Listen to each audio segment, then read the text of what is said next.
Hey folks, welcome back to another Dice Tower preview. I'm Mark, and today we're taking a look at Runar, which is brought to you by Ludus Magnus. It's for 1 to 4 players, ages 14 and up, and games generally run about 60 to 90 minutes. An elderly man of indeterminate age appears to be wandering aimlessly through the northern lands. His hunt for the stones he himself has christened Runic Gems seems to have no end in sight. It is clear from his stories that these stones have a connection to Asgard and serve as a link between the 9 worlds bound together by Yggdrasil. In Runar, clans represented by 3 hero Viking groups face off to retrieve valuable runic shards while traveling through inhospitable frozen lands and attempting to please the Asgardian Gods. As the battle rages on, menacing creatures from Yggdrasil's other kingdoms appear to try to thwart them. Only the most powerful and cunning Vikings will be able to wield the power of the legendary runic gem, the Runar. The object of the game is to be the player with the most victory points, and of course, there are many ways to gather those points. Collecting yellow or blue shards, dealing damage, building statues, missions, and related event cards. In the end, will you be the Viking that wields the legendary power? So, Runar is a campaign-driven game. You'll be playing 5 of 10 available scenarios, which will follow this tree flow. The first and final scenarios are always kind of the same, but this does allow for some nice replayability in the middle scenarios. And you know what? The player that wins each scenario picks the next path in the tree. So this does give another incentive to win, of course. And you know what? I really like the fact that the campaign recounts the deeds of the heroes as you explore a mysterious northern island by following a trail of those mythical runic gems. And of course, along the way, you'll need to deal with those terrible creatures from another land. Yes, at its heart, you know, this is a skirmish game, but the theme really does shine through. And in this prototype, though, I only was able to experience one scenario, the Fair Massacre, where your main goal is to build your statue and Thor's invocation, placing the flame on top. I really like these 3D effects on the board, it looks really good, and you will also be destroying statues that your opponents are trying to build. Each scenario will have its own setup and objectives, of course, and treasure at the end. And in this particular one, this demo, the treasure was this epic sword, the Sultar. Pretty powerful, and of course, would carry over to the next adventure, and as well as all gear. So, each setup is also very dependent on player count. To kick things off here, you will assemble your war band of Vikings. They do have some presets here. You will have the bear, walrus, boar, and deer clans, but they also give you ways to assemble your own group of heroes by a bidding system that uses your position tokens. I've not tried this yet, but I like the fact that you can really mix and match the heroes. And those position tokens that we talked about are also used to place your heroes in their position, 1, 2, and 3. You have bases that represent that, and there's a tactical stage to place them out into the world and so forth. But you have your own player board. You're gonna get some cubes to start. Cubes are key. They are resources in the game that you're gonna generate via cards in various ways, but this is how actions are performed by spending those cubes. So there are no dice in this game. It's actually a nice twist on how you perform actions in this skirmish game. Now you also have your miniatures, obviously, along with their main character cards. And each of the characters have their own set of cards. These again are the cards that are gonna be all shuffled together and mixed up, so you're gonna be drawing them through the course of the game and using those particular characters. And of course, the game has a series of boards. You have your Destiny board. This is how you're tracking victory points. Through the course of the game, you have your Destiny cards.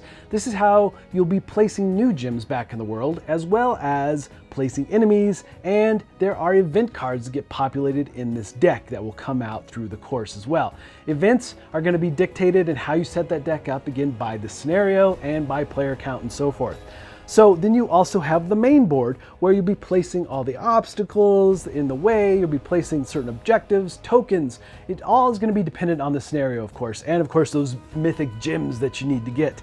Those again are key to getting victory points, and there are nodes. You'll see little nodes out on the board, and that's how you move, and you have to avoid, you know, certain objects. You have to move around them, you have to deal with that, and as you worry about things like, how do I get from point A to point B in the most efficient manner? And then you have your Nemesis board. This is the enemies in the game that appear onto the world, and you're going to have to deal with them. and there's card slots for them, and of course these amazing miniatures. And I can't say that not even in prototype form, these look fantastic. I really like the Jarl. He's fantastic looking, just such a cool miniature. And the thing about this is that there's a Nemesis track. You're gonna be tracking damage and what they're doing and so forth. But again, this is all gonna be dependent on the scenario that you're playing. So there's really 5 phases to a turn, and you're gonna be doing various things. Some of this is very scenario dependent, obviously, but you're gonna be gearing up. You're gonna be drawing your action cards, getting ready to play, positioning heroes into the world, perhaps. Depends on scenario and how you position them and so forth.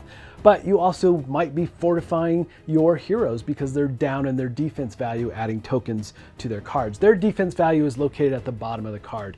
And then you might be building part of the statue, using your different cubes, spinning them to build a section of it, or you might just be simply equipping a hero with different types of gear, or even storing gear. And then you have the action phase of the turn. You know, this is the part of the game I really enjoy the most. I like how the resource cubes work in order to perform actions, and they do various things. But first, you're going to pick a hero, one of the action cards in your hand. If you don't have any, then you draw a card from your deck. But whichever card that you choose will be the active hero for that turn. But it's also going to give you additional cubes for your pool of actions that you can perform. And there might be some abilities that you're using from your characters, symbols on the card for that as well. All the different characters are going to do various things, obviously, to help you and aid you through that particular scenario. So this goes in your active play slot on your board, which is really a nice way to keep track of things. You'll add your cubes, and then you'll start to perform actions. Now, all the different colored cubes have different various things you're going to be doing. So green is your agility cube. Now, obviously you're going to use it to move, and you're going to use it to push things, and you're going to use it to throw. So this card, these reference cards, I should say, are fantastic. You could really play the game from these, which I love that about reference cards when they do that really well, and they've done a fantastic job here. But movement is key, right? To gear up or to move yourself in position for something. And then you have yellow cubes, which are instinct. These are going to allow you to collect only the yellow gems, or you might use it for defense, or you might use it to respond to something.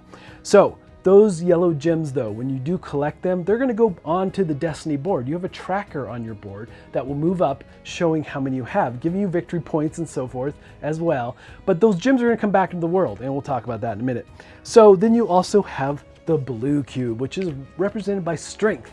And those are going to allow you to pick up blue gems, but also use for attack and to trigger certain things. Again, all of this, based on how you use these resource cubes, is going to be very dependent on what you're doing in the scenario. And then you have white cubes, which are wild, which means you can copy any of the other cube colors and their actions. But what's really key here, the thing I find really important, is the fact that you can use switch. You can switch heroes, maybe picking up an additional gem for this turn. Now, also, you can destroy and collect with this particular cube. Again, all the cubes will give you various options when you use them, and they are key. And of course, when you use a cube, you spend it. It is discarded from your board. And then, after you've taken all your actions and spent all your cubes, you move to the third phase, which is the support phase. And it's really very simple. It is the memory. The action card that you just played will move to memory on the board, and you'll get additional resource cubes in the top left corner. It'll show what you achieve or what you pull and put into your pool for that particular turn. And then phase 4 is the Destiny phase. You can consult the Destiny board. You're looking to place the shards back into the world. So you're drawing cards, and it'll show the different nodes and zones that they get placed in, and you get to pick based on what the card shows where you place them back, which is a really nice aspect. You can't double up on a spot, so you have to pick one that's free. And then you're going to be drawing these cards and placing each one in turn. But also there are events in that deck that you set up ahead of time at the start of the game, and they'll come out and populate as well. And again, those events are going to be very specific to the scenario that you're playing. And then phase 5 is the Nemesis phase. This only happens though if the scenario you're playing calls for it. So you may not play with this Nemesis board at all, but this is how the enemies come back to the world, much like you did with the crystals in the Destiny phase. You'll be placing them back and so forth, ones that were destroyed in the previous part of the turn. So it's really that simple. And you know, as you battle against these creatures, they all have their different health on the cards. It's very straightforward, and you use your action cubes to deal with them and so forth. It is really straightforward, and you might have gear that augments how you deal with these monsters, obviously. obviously, but it does add a lot of nice play as you have to deal with the monsters as well as your fellow players. So the end phase is a lot of cleanup. You're going to be drawing back up to 3 cards, action cards in your hand. You might be bringing back knockdown heroes, and you'll be drawing Destiny card. Either goes to the waste or another event comes up. And there's lots of things that happen around those event cards and things as well. But in general, that's kind of the basics of what you're doing on your turn. Now, obviously there's a lot going on, and it, again, very dependent on the scenario and how you're playing and what you're doing with those actions. And then by the end of the scenario, you hope you've achieved the goals set forth and you are the winner and you can move on to the next scenario in the campaign. All right, folks, just a reminder once again, this has been a Dice Tower paid preview. And everything you've seen here has been in prototype form, so keep a close eye on the campaign for any changes that still may occur. Now, with that said, again, this was just a broad look at the game. There's lots of other things that could happen, again, based on the scenario. But the Nemesis, they have their own turn. They'll come after the heroes. They'll move around the board and so forth. So you ought to be mindful of those guys. Again, depends on the scenario. And in between the different adventures, there will be rewards. Like I said, as you finish that one, there might be more items you can buy, you can tap into for moving on and moving forward in the campaign. So a lot of neat things. And of course, it's just simply a beautiful game. It is, like I said, a skirmish game, but it has tons of theme and tons of story around everything you're doing throughout the campaign. But folks, ultimately, if this looks like something of interest to you, I'm sure they'd appreciate your support. So I think that's it from me. And until next time, we'll see you at the table.